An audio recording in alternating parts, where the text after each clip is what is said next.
On May 31, 1970, the world watched as Mexico and the Soviet Union kicked off the FIFA World Cup at the Estadio Azteca, marking a rare moment where Cold War tensions were settled not by missiles, but by athletic competition.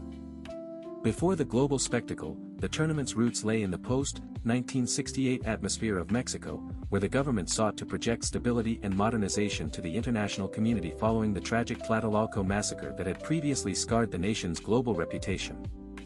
Athletes like Pelé of Brazil and Franz of West Germany began their journeys in humble environments, honing skills that would eventually define the beautiful game and transform football from a regional pastime into a massive, professionalized global cultural export.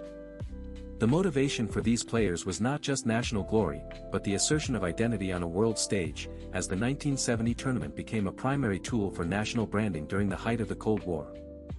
In this era, the world was divided by the Iron Curtain, and the World Cup served as a rare bridge where Eastern Bloc and Western nations competed directly under the gaze of millions via satellite television. Brazil's rise to dominance was methodical, as they entered the tournament with a squad that balanced individual brilliance with a rigid, tactical discipline instilled by their coach, Mário Zagallo, who had meticulously studied the physiological demands of the game. The major obstacle for every participating nation was the altitude factor of Mexico City, situated at 2,240 meters above sea level, which forced teams to adopt new sports science regimens to combat thin air and exhaustion. The geography of the tournament spanned across Mexico, with the Estadio Azteca in Mexico City serving as the political hub, while Guadalajara's Estadio Jalisco became the primary base for European teams competing in the group of death.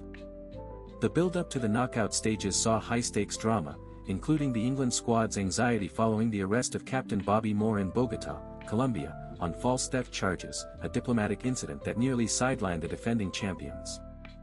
The decisive turning point arrived on June 17, 1970, during the Italy vs West Germany semi-final at the Estadio Azteca, a match so intense it is now famously cited as the game of the century. This match was a display of sheer courage, as players endured extra time in extreme conditions, with Italy eventually prevailing 4-3 in a contest that transitioned football from a tactical, defensive slog into a high-intensity, global television spectacle. The cost of such intensity was immense, with players suffering extreme physical depletion, yet the tournament concluded without a single red card being issued, highlighting a unique era of discipline and mutual respect. The immediate aftermath saw Brazil defeat Italy 4-1 in the final on June 21, 1970, securing their third title and earning the right to keep the Jules Rimet Trophy permanently in their national cabinet. Recognition for this achievement was universal, as Brazil's Joga Bonito philosophy became the gold standard for footballing excellence, cementing their status as the preeminent force in the sport for decades to come. This tournament fundamentally changed the course of sports history by standardizing rules like the two-substitution limit, which ensured that the game remained fast-paced and viable for the emerging global television market.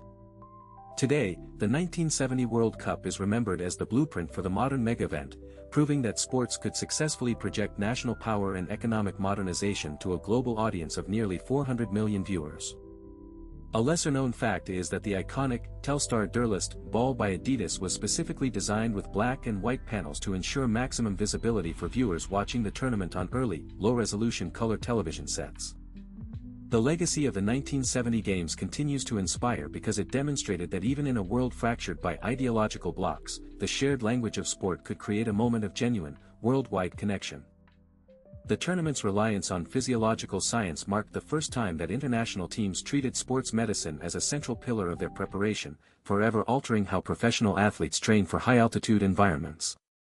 The use of satellite technology to broadcast matches across the Iron Curtain effectively turned the pitch into a diplomatic space, where the USSR's soft power was tested against the Western influence of teams like England and Italy.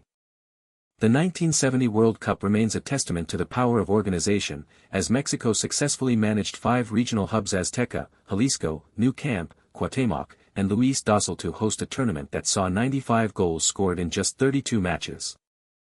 Ultimately, the 1970 World Cup stands as the definitive moment when football stopped being just a game and became the world's most powerful cultural bridge, forever changing the relationship between international diplomacy and the global sporting stage.